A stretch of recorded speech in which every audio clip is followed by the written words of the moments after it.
55 F safety 50% ಗುಲ್ಯಾರ್ಗಿರಿಗೆ ಇದೆ sir, 50% ಬೇರೆದಾಗದ sir. 38 ಅವೆಲ್ಲ ಸಣ್ಣ ಸಣ್ಣ ಬರ್ತಲ್ಲ ಡಿಸೆಂಬರ್ ನಾಳೆ ಚಾಲು ಈ ಪವರ್ ಲೈನ್ ಒಂದು ಎರಡು ಕಡೆ ಕ್ರಾಸಿಂಗ್ ಇದ್ದು ಅದನ್ನು ಬೋದ ಸರ್. ರೈಲ್ವೆ ಕ್ರಾಸಿಂಗ್ ಮುಗಿದ್ರೆ ಮುಗಿದು ಸರ್.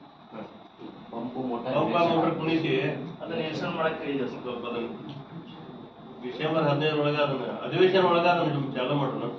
ಅದು ಸರ್ ಪವರ್ ಲೈನ್ ಒಂದು ಅಲ್ಲ ಪವರ್ ಲೈನ್ ಅವೇರ್ ಮಾಡಿಸ್ಕೊಟ್ಟು ಏನಾದರೂ ಸಮಸ್ಯೆ ಇರೋಣ ಅವೇರ್ ಮಾಡಿಸ್ಕೊಂಡು ಪವರ್ ಹೇರ್ಲ ಏನು ಸಮಸ್ಯೆ ಇರ್ತಾರೆ ಏನಾಯ್ತು ಇಲ್ಲಿ ಗೊತ್ತಿದೆ ಯಾವತ್ತು ಸರ್ ಶಿವಶಕ್ತಿ ಸರ್ ಈಗ ಸಬ್ಮಿಟ್ ಮಾಡಿದ್ವಿ ಸರ್. ಮತ್ತೆ ಈಗ ಹತ್ತೊಳಗೆ ಎಷ್ಟು ಅದು ಕೃಷ್ಣಾದಿಂದ ಉಳ್ಳಾಗೇರಿವರೆಗೆ ನಾನು ಹೇಳೋದು ಡಿಸೆಂಬರ್ನಾಗ ಚಾಲು ಮಾಡ್ತಾರಲ್ಲ ಅದು ಇವ್ರಿಗೆ ಬರ್ತದೆ ಸರ್. ಕಪೂರ್ದವ್ರಿಗೆ ಬರ್ತದೆ ಅಲ್ಲ ಟ್ಯಾಂಕ್ ಬಿಲ್ಲಿಂಗ್ ಇದೆ ಸರ್. 39 ಯಾವಾಗ ಟ್ಯಾಂಕ್ ಬಿಲ್ಲಿಂಗ್ ಸೌದತ್ತಿಂದ ಜಾಕ್ವೆಲ್ ಕರ್ನಾಟಕ ಸರ್ ಯಾವಾಗ ಮುಗಿದ ಮುಗಿಲ್ಲ ಸರ್. ಹಿಡಿಕಲ್ ಡ್ಯಾಂನಿಂದ ಹಿಂಗಾರು ಹಂಗಾಮಿಯಾಗಿ ಘಟಪ್ರಭಾ ಎಡದಂಡೆ ಮತ್ತು ಚಿಕ್ಕೋಡಿ ಕಾಲುವೆಗೆ 20 ದಿನವರೆಗೆ ಹಾಗೂ ಘಟಪ್ರಭಾ ಬಲದಂಡೆ ಕಾಲುವೆಗೆ 15 ದಿನಗಳವರೆಗೆ ಒಟ್ಟು 9 ಟಿಎಂಸಿ ಕಾಲುವೆಗಳ ಮೂಲಕ ನೀರು ಹರಿಸಲು ನಿರ್ಧಾರ ಕೈಗೊಳ್ಳಲಾಗಿದೆ ಅಂತ ಲೋಕೋಪಯೋಗಿ ಸಚಿವ ಸತೀಶ್ ಜಾರಕಿಹೊಳಿ ಹೇಳಿದರು. ಶನಿವಾರ ಹುಕ್ಕೇರಿ ತಾಲೂಕಿನ ಹಿಡಿಕಲ್ ಡ್ಯಾಂ ಪ್ರವಾಸ ಮಂದಿರದಲ್ಲಿ ನಡೆದ ನೀರಾವರಿ ಇಲಾಖೆಯ ಸಭೆಯಲ್ಲಿ ಅಧ್ಯಕ್ಷತೆ ವಹಿಸಿ ಅವರು ಮಾತನಾಡಿ, ರೈತರು ಮತ್ತು ಸಾರ್ವಜನಿಕರ ಒತ್ತಾಯಗಳನ್ನು ಪರಿಗಣಿಸಿ ಒಟ್ಟು 9 ಟಿಎಂಸಿ ನೀರು ಕಾಲುವೆಗಳ ಮೂಲಕ ಬಿಡಲಾಗ್ತಾ ಇದೆ.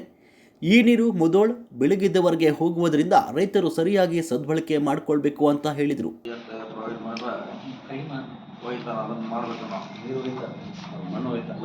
ಮಾತ್ರ ನಾವು JCB ಇಟ್ಬಿಟ್ರೆ ಅವ್ರು ತಮ್ಮ ಹಾದಿ ಹೋಗಕ್ಕಷ್ಟು ಮಾಡಿಕೊಟ್ರೆ ಅದನ್ನ ಈ ದಿವಸನ ಪ್ಲಾನ್ ಮಾಡ್ಬೇಕು. ಒಂದು 15 JCB ಹೋದ ವರ್ಷ ಹೆಂಗೆ ಬಿಟ್ಟಿದ್ರಿ ಯಾವ ಟೈಪ್ ಹೊರ ಬಂದಿದ್ರಿ ಹುಡುಕೇರಿ ಶಂಕೇಶ್ವರ ಮಾರ್ಗ ಮಧ್ಯ 1.2 TMC ಬೇಕು ವರ್ಷ ಎಷ್ಟು ಹೇಳ್ತೀರಿ? ಹಿಡಿಕಲ್ ಗ್ರಾಮ ಪಂಚಾಯತ್ 51 TMC ಸಾಮರ್ಥ್ಯವಿರುವ ರಾಜ ಲಖನ್ಗೌಡ ಜಲಾಶಯವನ್ನು ಸನ್ 1977 ನಿರ್ಮಾಣ ಮಾಡಲಾಗಿದ್ದರೆ ಘಟಪ್ರಭಾ ಜಲಾಶಯ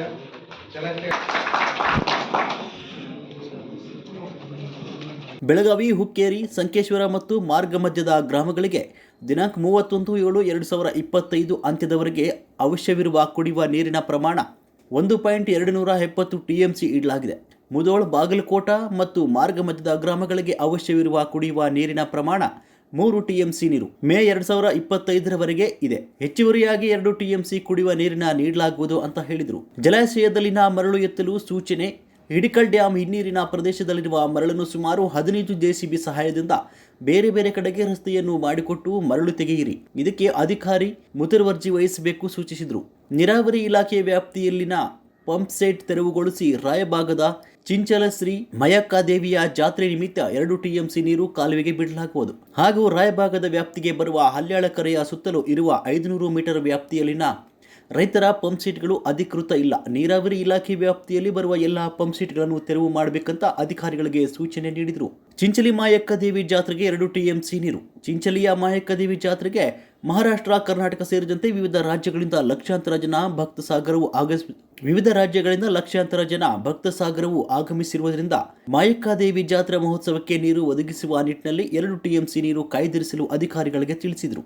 ಈ ಸಭೆಯಲ್ಲಿ ರಾಯಭಾಗ ಶಾಸಕ ದುರ್ಯೋಧನ ಐಹೊಳೆ, ತೇರದಾಳ ಶಾಸಕ ಸಿದ್ದು ಸವದಿ, ಬೀಳಗಿ ಶಾಸಕ GT ಪಾಟೀಲ್, ಘಟಪ್ರಭಾ ನೀರು ಬಳಕೆದಾರರ ಸಂಘದ ಅಧ್ಯಕ್ಷ ಅಶೋಕ್ ಕಂಡ್ರೆಡ್ಡಿ, ಹಿಡಿಕಲ್ ಡ್ಯಾಂ ನೀರಾವರಿ ಇಲಾಖೆಯ ಅಧಿಕೃತ ಅಭಿಯಂತರು ML ಗಣಿ, BR ರಾಠೋಡ್, ಮಂಜುನಾಥ್ ಹೊಸಮನಿ, ಬಸಲಿಂಗಪ್ಪ, ಮಾವಿನಕಟ್ಟಿ, ಪಂಡಿತ್, ಹಂಗಣ್ಣವರ್ ಮುಂತಾದವರು ಹಾಜರಿದ್ದರು.